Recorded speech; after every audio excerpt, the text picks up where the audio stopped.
Hi everyone, and welcome to this Transform Our World event. We have a dream, an afternoon with Mya-Rose Craig. I'm Joe, and I work for Global Action Plan, an environmental charity which mobilizes people and organizations to take action on the systems that harm us and our planet. For those of you who don't know, Transform Our World is a free online hub for teachers and educators, coordinated by Global Action Plan. And today we're running one of our youth-facing events, joined by environmental activist Mya-Rose Craig, to discuss her new book, We Have a Dream. Now, Mya-Rose Craig is a 19-year-old prominent British Bangladeshi ornithologist, environmentalist, diversity activist, as well as an author, speaker, and broadcaster. At age 11, Mya-Rose started the popular blog Birdgirl, and at age 17, she became the youngest person to see half the birds in the world. During this afternoon's session, you will hear from Mya-Rose about her book, We Have a Dream. And then, as audience members, you have the opportunity to ask questions. But before we hear from Mya-Rose, her book, We Have a Dream, addresses how Indigenous people and people of colour are disproportionately affected by climate change, and yet often aren't heard in global conversations. In We Have a Dream, Mya-Rose speaks to campaigners from around the world about what needs to be done, from wildlife conservation to clean water, air pollution to plastic waste, climate justice to climate strikes. The time has come to listen to a generation of young people of colour demanding urgent change for the world they will inherit. It's a really wonderful book, and I'm really excited to hear more. So I'll now hand over to Mya-Rose to tell us a bit more about the book, We Have a Dream. Cool, thank you so much. And thank you everyone for joining this afternoon. So I guess first I'll just talk a little bit about who I am and I guess why I'm talking today.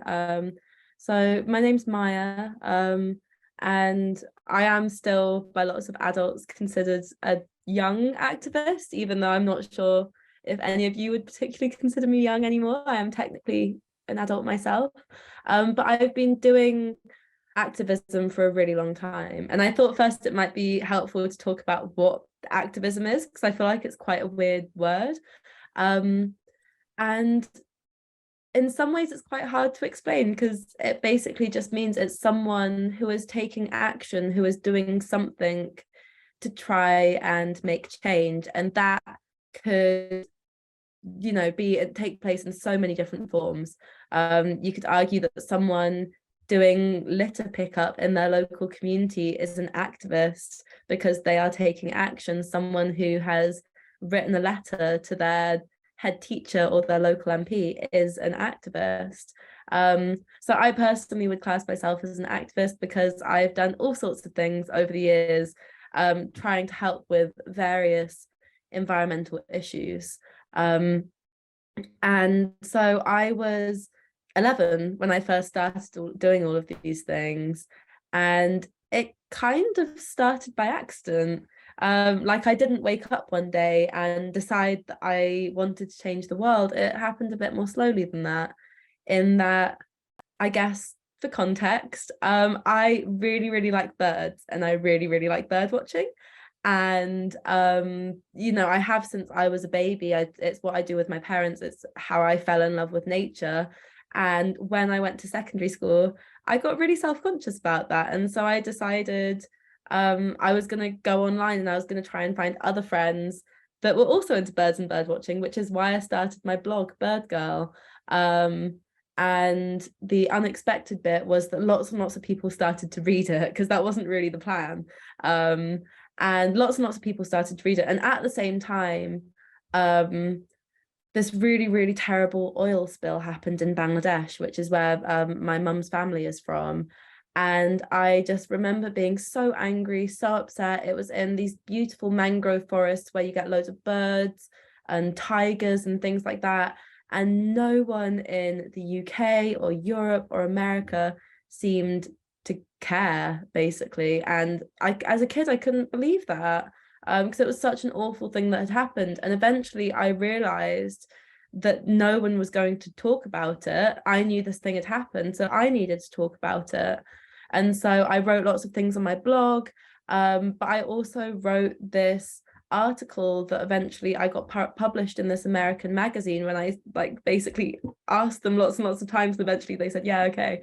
And that ended up raising a bunch of money, and it ended up really helping with the oil spill. And I think that was the first time that I realized as an 11-year-old that I could make a difference and I could help make the world a better place. Because I think so often when you're a kid, you see all these horrible things happening and you're just told over and over again that you can't help and you can't make a difference, and you absolutely can. And I think that was the first time I learned that. And since then I've been like, I'm 20 now, so that was 9 years ago. But I've been involved in all sorts of projects since. For example, the Saving the Spoon-Billed Sandpiper project is one that I really care about, which is all about saving this very cute little wader with a little spoon-shaped bill that is critically endangered, which breeds in Russia and winters in places like Bangladesh. And there were only 200 left in the world at one point. And since then, me and lots of other people have been working really hard to help and to make things better, whether that's stopping people hunting them where they winter in South Asia, or stopping where they live in the summer being built over. And a lot of that, again, was kids in schools who were writing and drawing and showing that this was something that they really, really cared about, and it did make a big difference. This bird is now getting better, and there are lots more of them, even though obviously there is still a long way to go. So yeah, it was the birds was how I got involved in activism. And at the time there weren't many other kids my age who were doing things like that. But I think subsequently there's been this massive explosion, and I think it was maybe 5 years ago now, where suddenly a lot of people my age and a bit younger realized that no one was doing anything about climate change.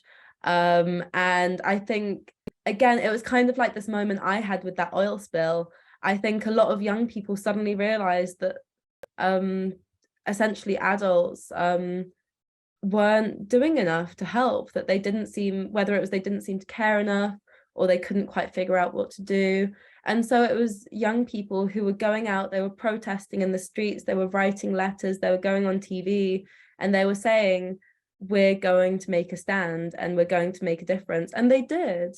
I think it's so hard to describe now that that change has happened, but no one used to talk about climate change in politics. No one used to, like our prime minister and our MPs never used to talk about how they were going to try and deal with climate change. And that is something that has massively shifted. And that is totally down to the youth movement, basically. And I think climate change is definitely associated as a youth movement. It's associated with young people. It's seen as the younger generation who are going to save us, which in some ways is really unfair. It probably should be the adults. But at the same time, I have met so many amazing activists from around the world who are working so hard and are making a difference.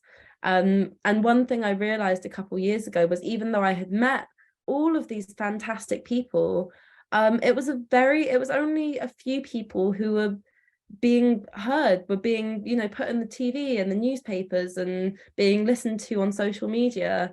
And they were all white, and they were all from, Europe and America, basically.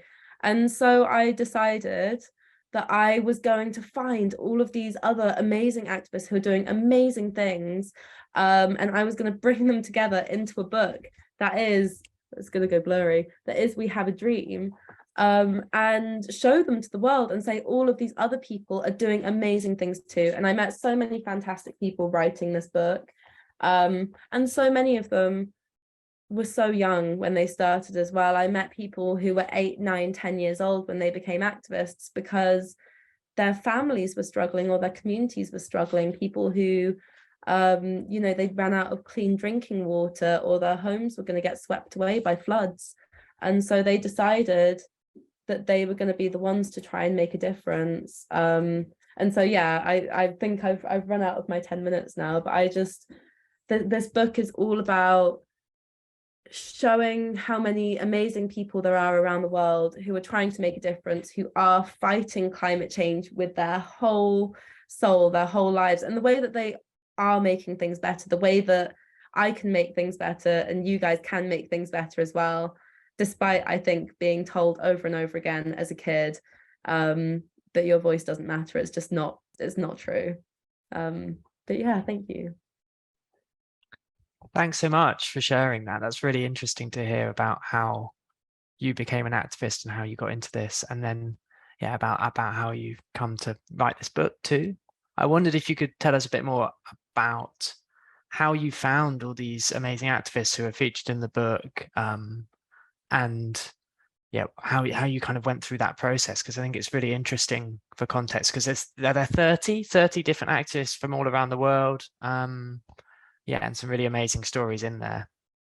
Yeah, and I think, wait, I'm gonna see if I can turn the blur off so I can show this properly. Yeah, I think this is such a labor of love in that I thought I didn't think this would take very long to write because I'd never written a book before. And it took me ages to find all of these people because the whole point was that they weren't very well known, which meant that I also didn't know a lot of them when I first found them. But it was such a special process. There would be maybe a friend of a friend, or I'd stumble across them on social media. And I think the really lovely thing is that so many of these people, when I then interviewed them, they were just so excited to have someone be interested in what they have to say. And in one of my big focuses was that I wanted there to be lots of Indigenous activists from places like South America and Asia and Australasia, because those are the ones who aren't really listened to, but those are the people who are really on like the front lines of activism, are literally physically going out there and stopping things like dams or oil fields or deforestation by literally physically going out there because that's where they live.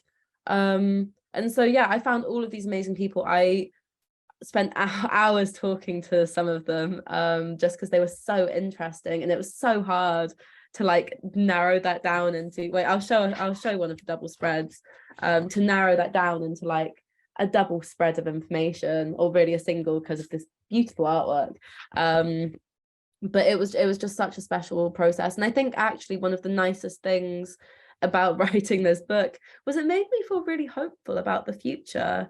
I think, like, both in terms of climate change and other environmental issues, it feels like so much is going on in the world, and you can feel, especially if you're just by yourself, you can feel so unempowered, like you can't do anything about it, and like no one else seems to care. And I think talking to so many different people who decided, like, I don't care, I'm going to do it anyway, and I'm going to try my best, and I'm going to make a difference, and I'm going to save what I care about, and just meeting so many people who really, really care. I think that's what made me feel really hopeful about the future, when it comes to, the future of the planet, the future of, nature, I suppose.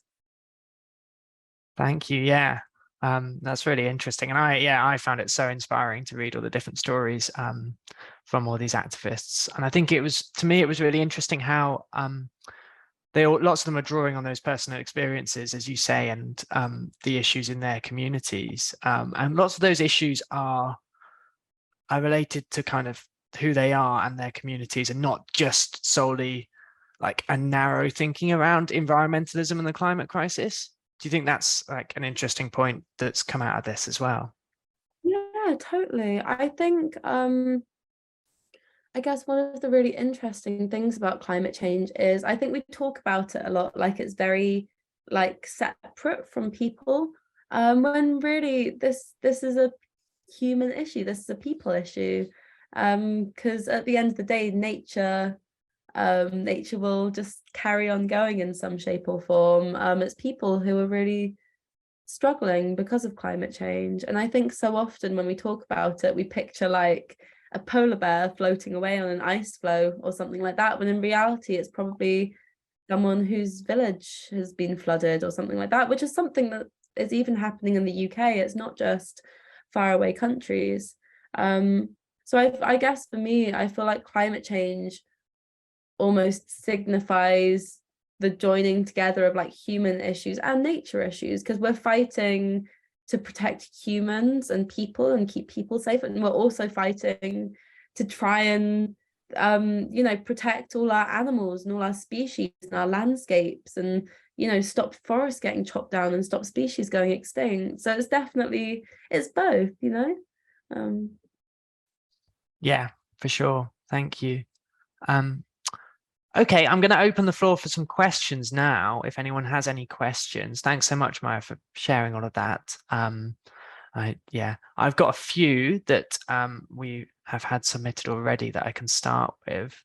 And one of them, I suppose, is from a young person who is passionate about nature and they want to get more involved with protecting the planet. Would you have any advice for how to go about that, how to get involved? Yeah, totally. I think that, there are lots of different things you can do, and it depends what you're thinking about. But I guess there are different layers to doing stuff for the planet. And, you can talk about the really, really big stuff, the whole world. You can talk about stuff going on in your country, like the government and things like that. But I think maybe what people don't talk about as much is stuff in your community, like where you live, whether that is your local town or village or the area of the city you live in, and actually doing your bit to look after that also makes a big difference. So I mentioned earlier doing litter picks and things like that, encouraging people to care a bit more about their green spaces, but maybe talking to other people in your primary school about putting up bird feeders or water out during the winter so that your animals that are in your local area can survive, or depending on the area you can live, even getting people to cut a little hole in their fence so that hedgehogs can roam around in all our gardens makes a big difference, when they're not hibernating. So it's all those little things that do make a difference. Talking to your parents, talking to your family, reminding them that, it's you who's going to be feeling the impact of these issues, and that maybe they should care. And I think that's one of the ways you can help them to maybe get to that next step, which is, the countrywide stuff. For me personally, when I was younger, I used to write a lot of letters to my local MP, telling him, I'm Maya and I live in your constituency and I saw you did this and I don't like it. And I think it was when I was in year 8 that I went to him and I had a meeting with him because I was really unhappy about I think at the time fox hunting was a really big issue where I live. And even just as I think I was 11, like as an 11-year-old, showing up on his door and going, actually, this is something I care about, really surprised him, because I don't think he realized that kids care about these things, and they do. And so I think actually reminding the adults in your life that you care about these things is really important. But yeah, figuring out like sort of community-based things, I think, is a really nice thing to do, whether that's in your school or your local area or whatever.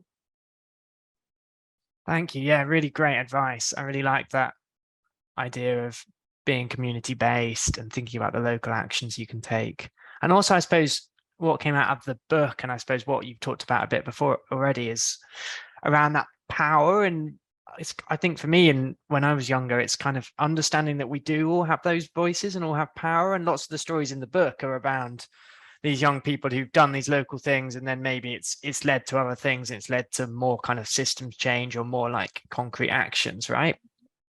Yeah, and I think actually I mentioned my moment that I went through, but I think when you're a bit younger, going through that moment where it goes, actually, yeah, my voice does really matter and I can make a difference. And I think also, maybe not now, but as you guys get a bit older, like thinking about getting involved in going on protests and things like that. And I think finding other kids your age who also really care about these issues, like, again, is that sort of moment of feeling suddenly really hopeful about the future again, where you remember other people really do care. And sorry, just one more thing as well. I think you're like, it's always kind of this feeling of like, oh, when you're older, you can make more of a difference. I think what people don't necessarily realize is there's actually like power in being young.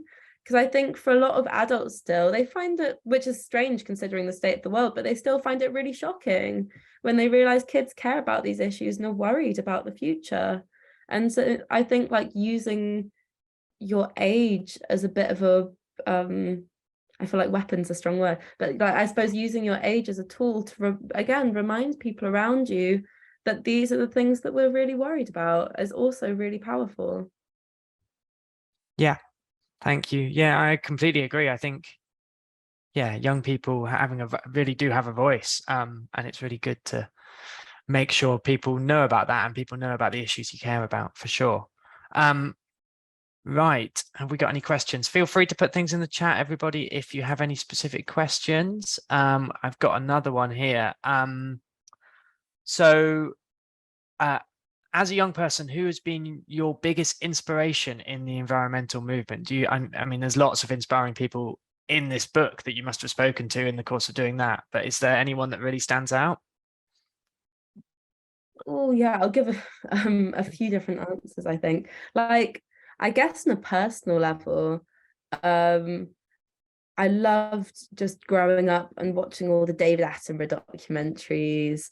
And I think that's one of the things that really helped me fall in love with nature and stuff like that. And just seeing all of this amazing stuff that we have on this planet and around the world. I think, yeah, big David Attenborough fan.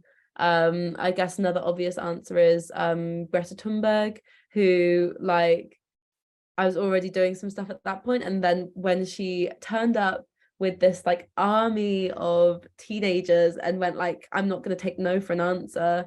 I just think she's such a powerful person. I've been lucky enough to meet her in real life, and she is equally cool in real life.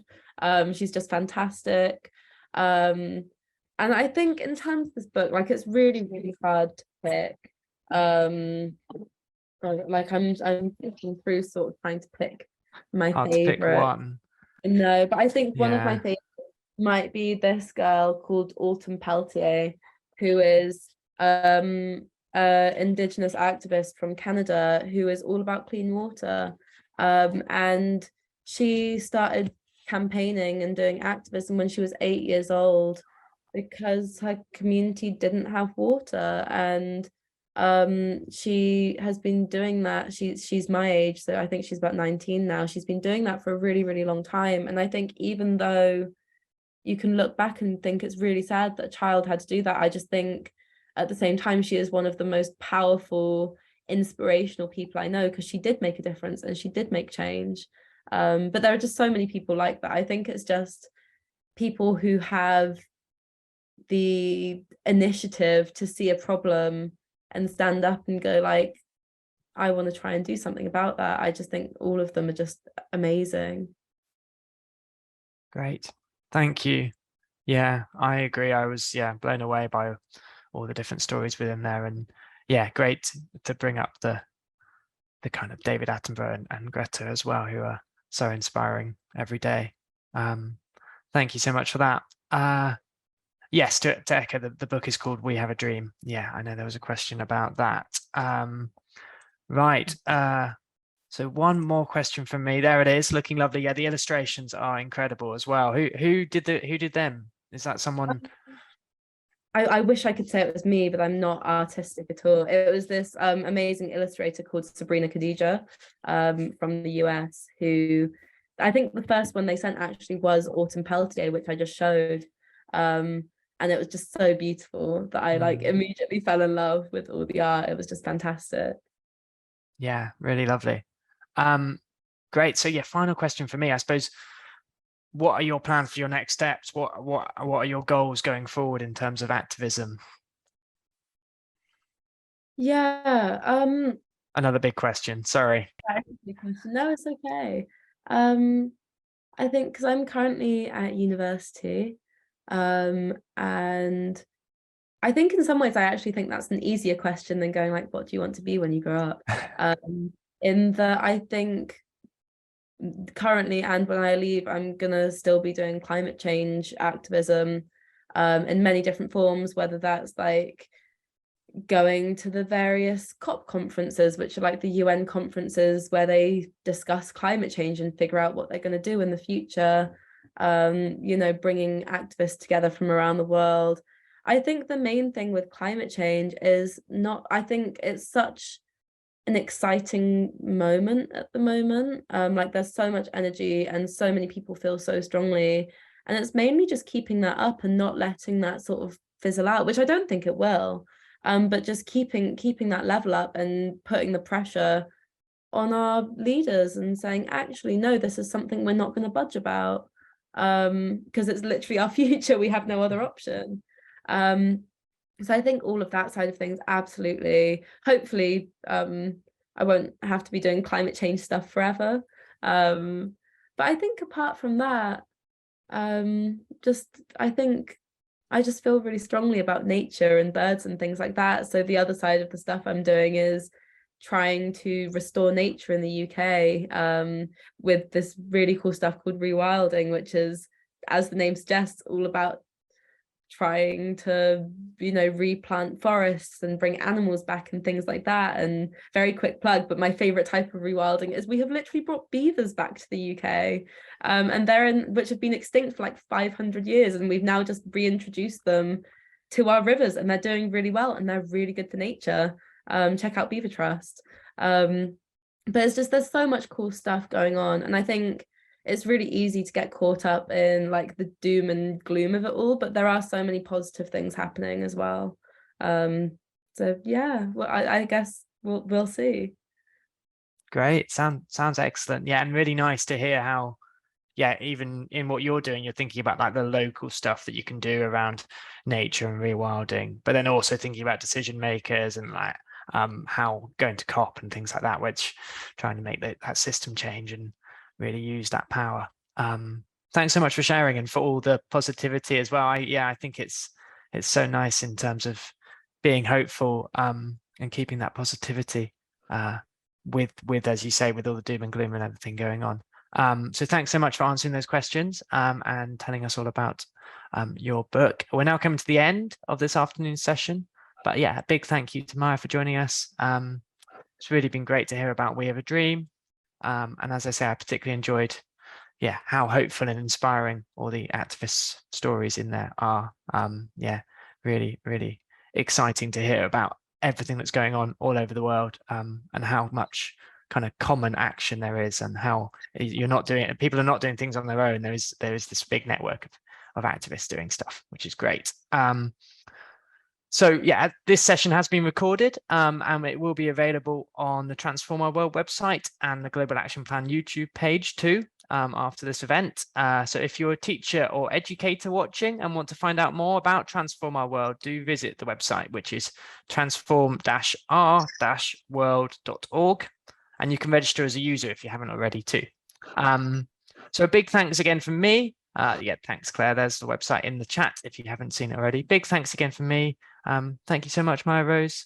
Yeah, so much all for coming. It's been a really lovely chat. Thank you. And yeah, I wish everyone a very happy Christmas and hopefully see you all again in the new year. Thanks. Bye. Cheers.